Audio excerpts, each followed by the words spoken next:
El 21 de agosto de este año ocurrieron dos acontecimientos poco comunes que captaron la atención de las personas alrededor del mundo. El primero fue la celebración de los 90 años de nuestro amado profeta, el presidente Monson. Ese día me encontraba en una asignación en el área Pacífico y me emocionó ver que los santos en Australia, Vanuatu, Nueva Zelanda y Polinesia Francesa no solamente estaban al tanto de este hito en la vida del profeta, sino que se regocijaron de celebrarlo. Me sentí afortunado de presenciar las sinceras expresiones de fe y afecto hacia este gran hombre. Qué inspirador es ver la conexión que une a los santos de los últimos días con su profeta. El presidente Monson, consciente de aquellos que querían desearle un feliz cumpleaños, describió el regalo ideal. Busquen a alguien que esté teniendo dificultades o esté enfermo o solo y hagan algo por esa persona. Eso es todo lo que pediría. Lo amamos y lo sostenemos, presidente Monson. El otro acontecimiento poco común y astronómico que ocurrió ese mismo día y que cautivó a millones por todo el mundo fue un eclipse total de sol. Era la primera vez en 99 años que un eclipse así recorría todo Estados Unidos. ¿Alguna vez han visto un eclipse solar? Un eclipse total de sol ocurre cuando la luna se interpone entre la Tierra y el Sol y bloquea casi enteramente la luz proveniente del Sol. Esto es asombroso para mí. Si imaginan al Sol como del tamaño de una llanta normal de una bicicleta, en comparación la luna apenas sería del tamaño de una canica. ¿Cómo es posible que nuestra fuente de calor, luz y vida pueda ser oscurecida de tal modo por algo comparativamente insignificante en tamaño? Aunque el Sol es 400 veces más grande que la Luna, se halla a una distancia de la Tierra 400 veces mayor que la Luna. Visto desde la Tierra, esta geometría hace que el Sol y la Luna parezcan ser del mismo tamaño. Cuando ambos cuerpos se alinean perfectamente, la Luna parece oscurecer el Sol completamente. Mis familiares y amigos que se hallaban en la zona del eclipse total describieron cómo la luz dio paso a las sombras. Aparecieron estrellas y los pájaros dejaron de cantar. El aire se enfrió, ya que durante un eclipse la temperatura puede descender más de 11 grados Celsius. Ellos relatan la sensación de asombro, estupor e incluso ansiedad al saber los riesgos que entraña un eclipse. Por eso, durante el eclipse, todos ellos tomaron precauciones para evitar daños permanentes en los ojos o la ceguera por eclipse. Estuvieron a salvo usando lentes o anteojos con filtros especiales que protegen los ojos de cualquier peligro potencial. Del mismo modo que la diminuta luna puede bloquear al inmenso sol y extinguir su luz y calor, un eclipse espiritual puede ocurrir cuando permitimos que obstrucciones pequeñas e inquietantes se acerquen tanto a nosotros que bloqueen la magnitud, el fulgor y la calidez de la luz de Jesucristo y de su Evangelio. El elder Neil A. Maxwell amplió esta analogía cuando declaró: incluso algo tan pequeño como el dedo pulgar de una persona, si se acerca mucho al ojo, puede ocultar de su vista el enorme sol. El sol sigue estando allí. Es la propia persona quien se provoca la ceguera. Cuando acercamos otras cosas en exceso a nosotros mismos, poniéndolas en primer lugar, oscurecemos nuestra visión del cielo. Naturalmente, ninguno de nosotros desea oscurecer a propósito su visión del cielo o permitir que ocurra un eclipse espiritual en su vida. Permítanme compartir algunas reflexiones que pueden ayudarnos a prevenir eclipses espirituales. ¿Recuerdan que mencioné que hay lentes o anteojos especiales que en un eclipse solar nos protegen de daños en la vista e incluso de la ceguera por eclipse? Ver un eclipse espiritual a través de los lentes protectores del espíritu nos brinda la perspectiva del Evangelio, la cual nos protege de la ceguera espiritual. Consideremos algunos ejemplos.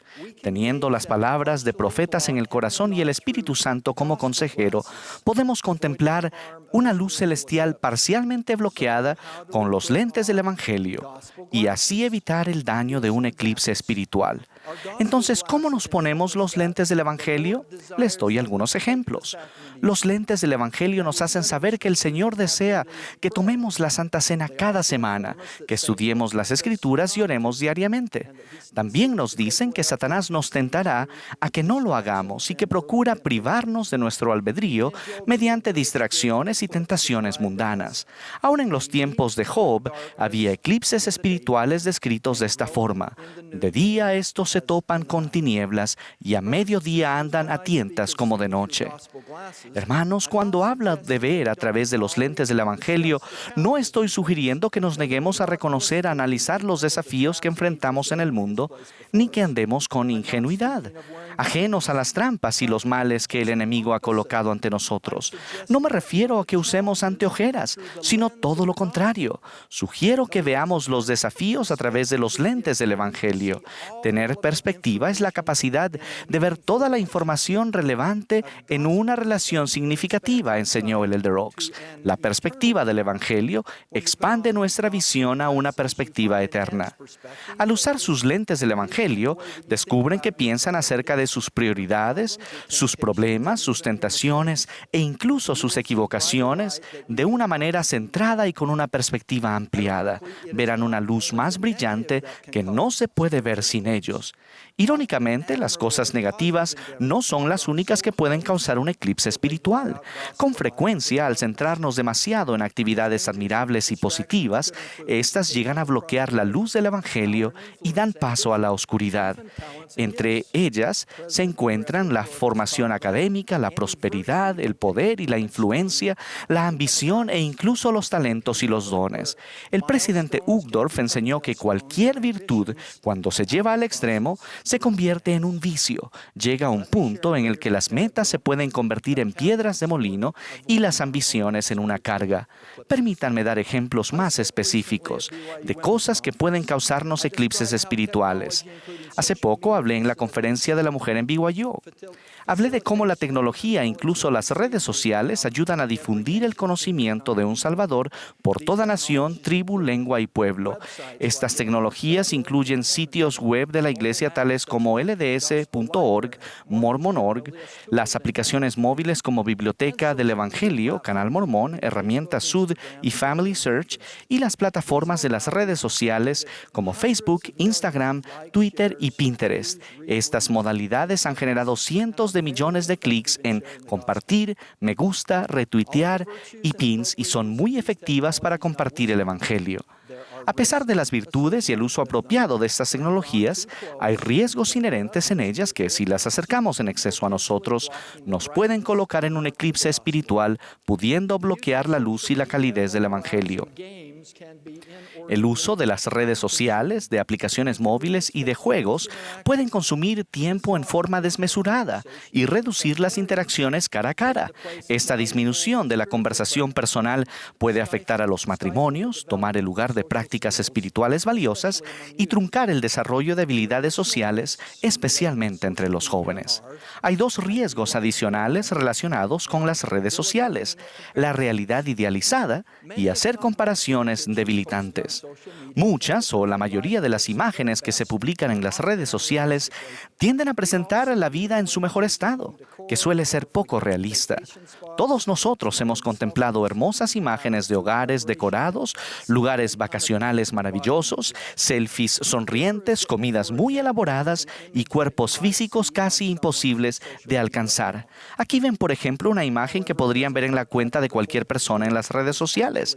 Sin embargo, eso no capta el panorama completo de lo que realmente ocurre en la vida real.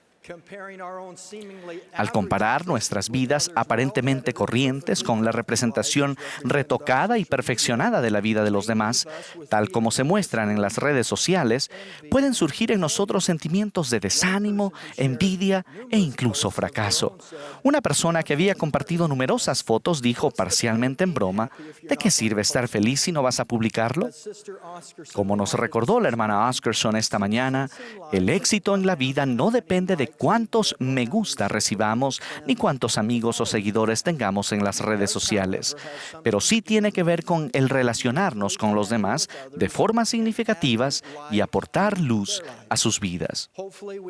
Espero que podamos aprender a ser más auténticos, a tener más humor y sentirnos menos desalentados al contemplar imágenes que puedan presentar una realidad idealizada y que, con demasiada frecuencia, conducen a comparaciones debilitantes.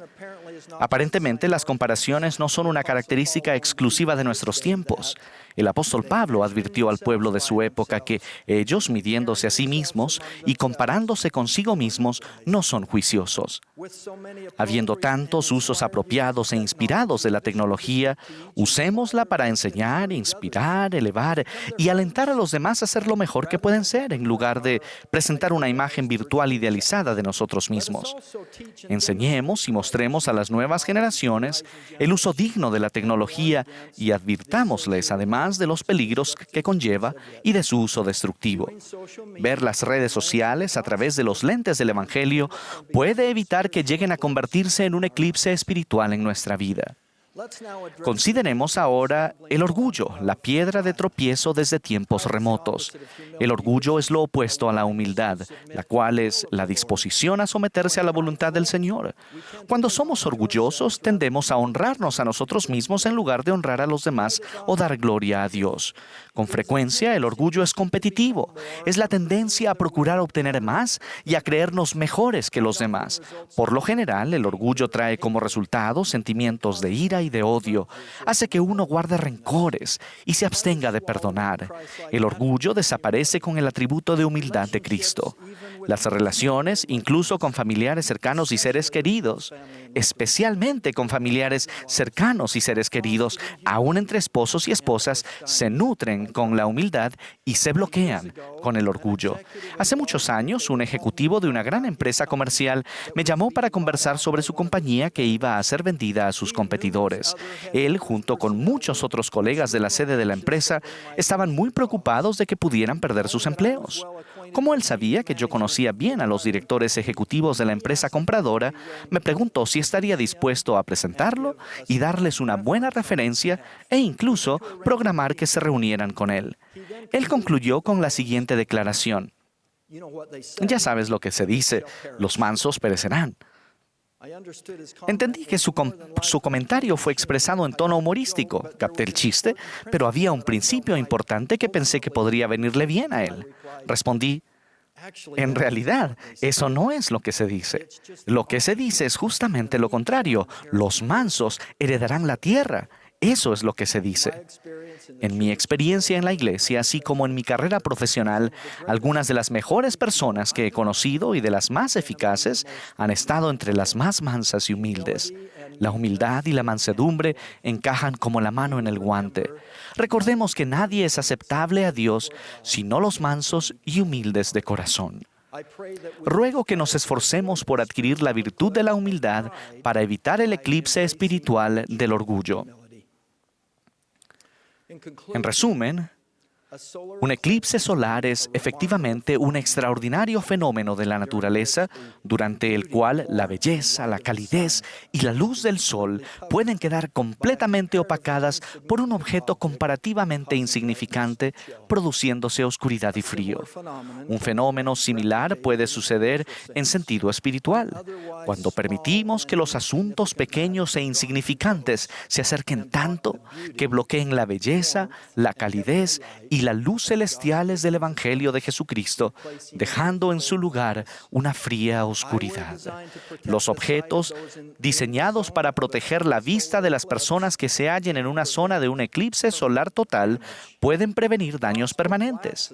Los lentes del Evangelio, que comprenden el conocimiento y el testimonio de los principios y las ordenanzas del Evangelio, proporcionan protección espiritual y claridad para quien esté expuesto a los peligros de un eclipse espiritual. Si ustedes descubren algo que parezca bloquear su gozo y la luz del Evangelio en sus vidas, les invito a mirar a través de los lentes del Evangelio y no permitir que ningún asunto insignificante o intrascendente de la vida les oscurezca su visión del gran plan de felicidad. En síntesis, no permitan que las distracciones de la vida eclipsen la luz del cielo. Doy testimonio de que sin importar la naturaleza de la obstrucción que impida nuestra visión de la luz del Evangelio, la luz sigue estando allí. El Evangelio de Jesucristo es esa fuente de calor, verdad y fulgor. Doy testimonio de un amoroso Padre Celestial, de su Hijo Jesucristo y de su función como nuestro Salvador y Redentor, en el nombre de Jesucristo. Amén.